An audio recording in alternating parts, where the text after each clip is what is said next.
I'm your host, Logan23. You're joining me for Chapter 11. Venice Beach, California, today. No alerts from Flyby, no peanut shells from Doris, no mission alerts from Em. The day is quiet, and it is yours. Yours to do with as you please. You start with some well-deserved rest, and it's absolutely perfect. Well, almost. Settling in for a nap in your favorite corner of the sofa, your hair suddenly stand on end as a gossipy ghost makes another appearance. Seriously, Anna? Are you still baking? Did you ever think about calories? Oh, for the love of God, get a clue. Go away now. From the look on Annie's face, she's not too happy to see Mabel either. These are for the farmer's market tomorrow, and even if they were all for me, what business is it of yours? Hey, I'm just trying to help. You've never helped a single person a day in your life. That's it. I'm out of here. Taking your chance, you leap to the floor and make a run for the kitchen. You've never tried leaving HQ while Annie was on the premises, but desperate times call for desperate measures. Only inches away, you begin to make your move when you're suddenly hoisted clear off the ground. Whoa, hold on there, buddy. Where are you going? Holding you up in her arms, Annie scoots the trash can to cover your only escape route. I know I'm being overprotective, but under all that attitude of yours is a delicate, timid soul. Oh, sorry, sweet Annie, but I don't think you know what you're talking about. Mommy's just trying to keep you safe. You know what's behind that refrigerator? Freedom. Freedom is behind that refrigerator. Annie sets you down on the floor and returns to her cupcakes. Mabel sits on the counter, her skinny legs crossed as she sneers down at the bowl of frosting. I don't understand why he doesn't like you. It's common for animals to have favorite people, but not quite as normal to hate one so much. Just look at him. He glares and hisses at me, even leaves the room to get away from me. Those should be sufficient clues for you not to return. But what I don't understand is your whole baking thing. It's so 1950s. I half suspect you'll be dressing up like Doris Day and polishing the silver within a few years. What happened to women's liberation? What happened to women's rights? What happened to common decency? You're the one who stole from innocent people while working for a gang of murderous thugs. As if in response, Mabel looks down at you with an eerie glare. Look, Mabel, I appreciate all your helpful makeup tips, but I am now aware that what shade of blush best suits my complexion, how bronzer, when properly applied, can thin my nose and make my cheekbones pop. You're welcome, but you're dead. You need to move on. Do you think I want to do that?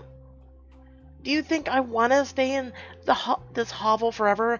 I had a closet bigger than your kitchen back at my condo. And it's not like you're the most welcoming ghost whisperer in the world. I don't hear any producers knocking on your door with talk show offers. I don't need the complications. God, what did I do to deserve this? Oh, you know exactly what you did, as far as I'm concerned, this is exactly what you... You know I can hear you, right? Her words stop you in your tracks. What? You can understand what I'm saying. How can I not? Your tiny voice is so annoying. It's all I hear. My God, this is incredible. I have to tell Miles. You won't believe the news. What? What about Miles? You know where he is? Is he alright? What are you talking to? Or who? Mabel turns to Annie, a stunned expression on her ghostly face. Nothing. You haven't seen Miles, have you? No, Mabel, for the 100th time, I haven't seen Miles. Mabel, I have no idea you could understand me. You're the first person outside of that lunatic Doris who could actually talk to. Hooray for me! Can you please not ruin something for like 5 minutes? Well, here I am, for better or for worse. What do you want to talk about? I'll ask. Is there a cat afterlife? Have you seen anyone named James? Do you know where I can find Mr. Big? Ooh, do you know where I can find Mr. Big? That creep? Are you telling me you couldn't catch that wrinkled prune? Are you telling me you have no idea where he might be hiding? No, I have no idea. Well, never mind then. Okay, now it's my turn. I want to talk about Miles. What about Miles?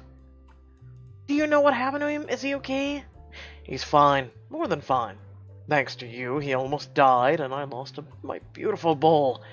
And he's in good hands now. That wasn't your bowl to begin with. It was stolen goods. Annie purchased it at St. Vincent's Hints. It was not stolen by her, but by you. I didn't technically... You betrayed the trust of people who let you into their homes. You thought you were providing a service. You took their money, their respect, and their trust. I can tell Annie No, never. This information could endanger her life. What about Miles? Do you think he'll forgive me? I'll say... I don't know. You left him to fend for himself, but then again, he's also a loyal dog. What do you think? How am I supposed to know? I mean, he was always so sweet. No matter how much, he was my little guy. I love him, and I think he loved me. Yes, he loves you very much. Then why am I stuck with you two? I should be with him. Yes, trust me, I entirely agree. With a knock on the door, Grady cracks it open and sticks his head inside. Sorry, Sir Von Pumpernickel, did I interrupt? Where's your mommy? I will tear out your eyes.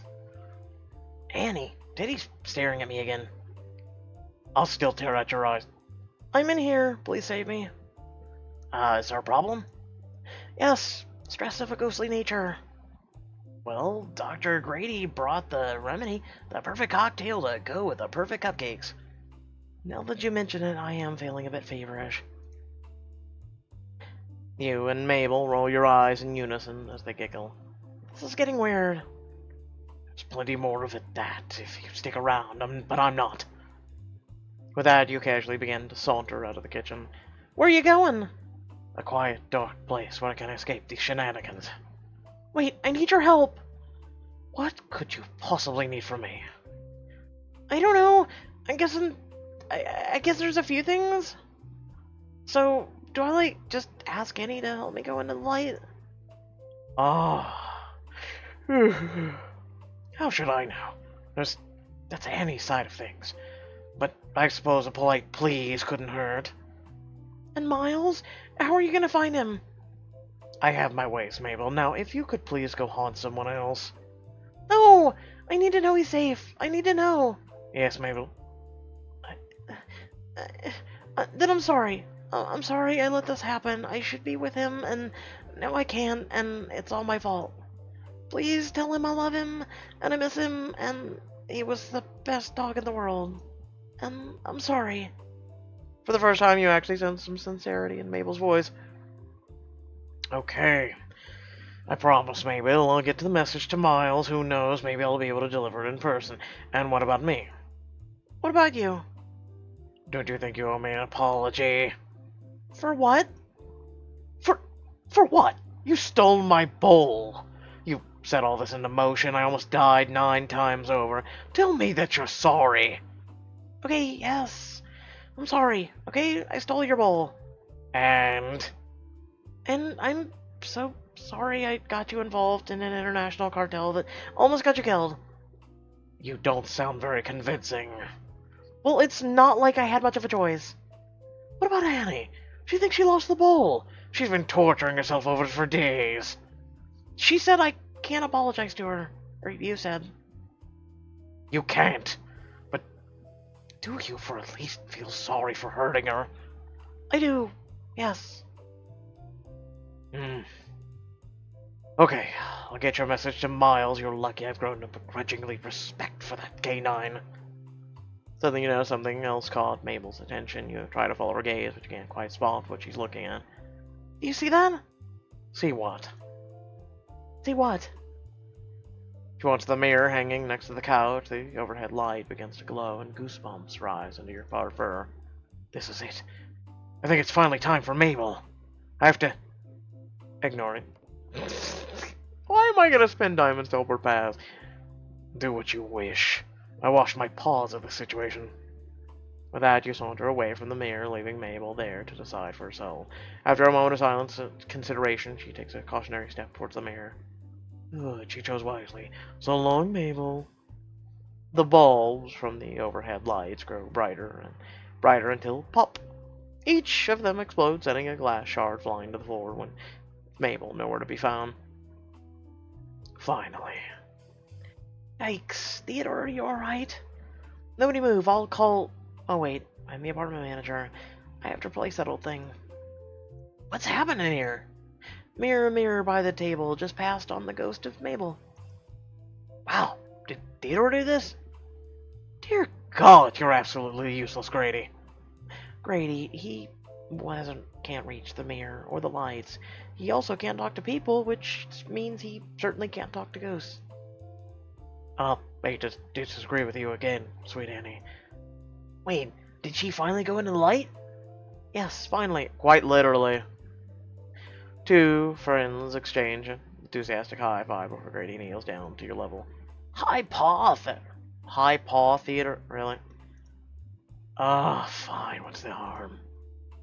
You headbutt his hand and grant him the honor of carrying you away from the broken glass. He places you on your favorite couch cushion as he and Annie return to the kitchen. Well, I suppose that's it. I can finally get some well-deserved. And I'm going to assume it's cuckoo! Just as you begin to make yourself comfortable, you suddenly feel your beware hairs activating.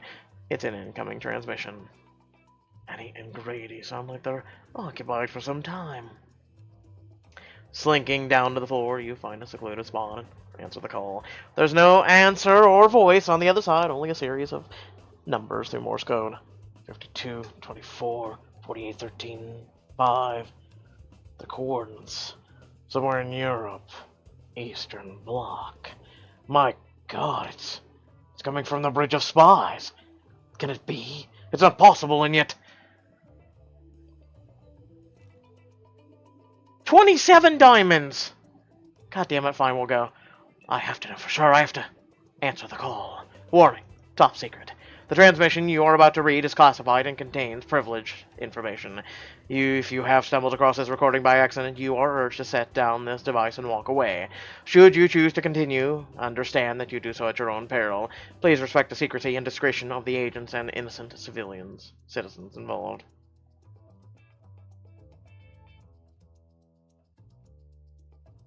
Well, it only took me 12 hours, but I'm here.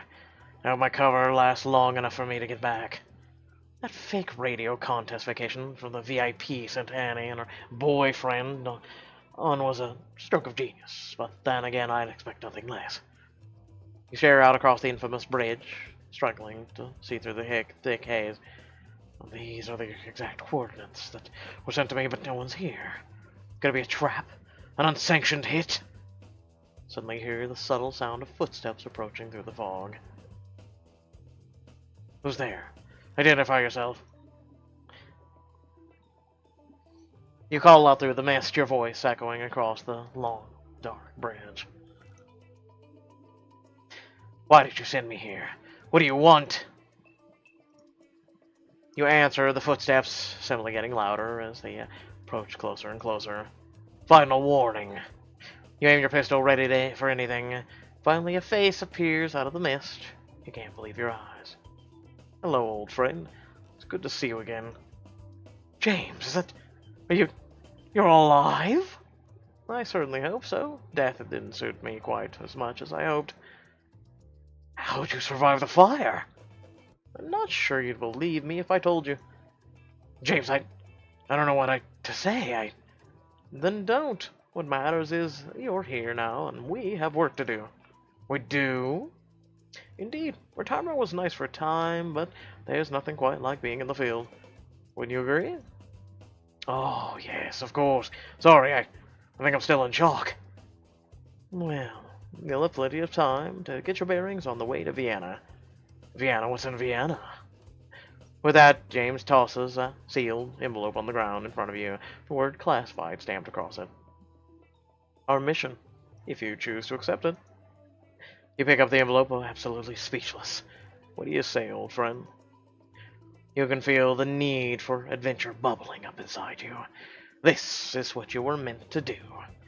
What you were born to do. Ready to get back to work? You stare back at James with a look of sheer determination. With pleasure, sure. With pleasure. The end. Don't think twice. Man.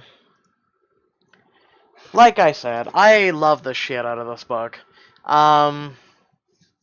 Man. I just do. It's a lot of fun, and like I said, every book doesn't have to be about getting some. It's nice to have some fun. You know what I'm saying? So without further ado, thank you all for watching. Let me know in the comment section below. Did you guys enjoy the book as much as I do? Remember that you guys and letting me know things, letting me know whether you like something, you dislike something. Critique is always welcome. Your opinion on things. It's a huge driving force for a lot of the content that I do. Which, by the way, I've been doing Life is Strange on our Twitch channel. I'm a complete newbie to it, brand new to it. We've had quite a large amount of people tune in. I love it. Because they've been helping me solve some of it, as well as, go through the feel train that is Life is Strange. So please tune in. Right now we've got episode 5 left to do. I'll be doing that probably Friday since I've got, all of chapters to do. And then tomorrow morning to afternoon will be choices. But we will get to episode 5 of Life is Strange tomorrow, so you can catch that on Twitch for the first 4 episodes in case you didn't. Eventually I'll upload to YouTube because right now it's just dealing with this content. And then pretty much we'll do Before the Storm, and then Life is Strange 2 will be coming out at the end of September. So yeah, we'll be just streaming that as soon as it comes out. So I just wanted to let you guys know. Without further ado, I'll probably either be doing... there's only 1 chapter of Mermaids and the Vampires, or there is 5 chapters of it at any price, and there's 7 chapters of 50 dates and 50 states. So I guess I'll figure out which one I'll be doing next. Without further ado, thanks for tuning in, and I'll catch you all in the next video. Peace.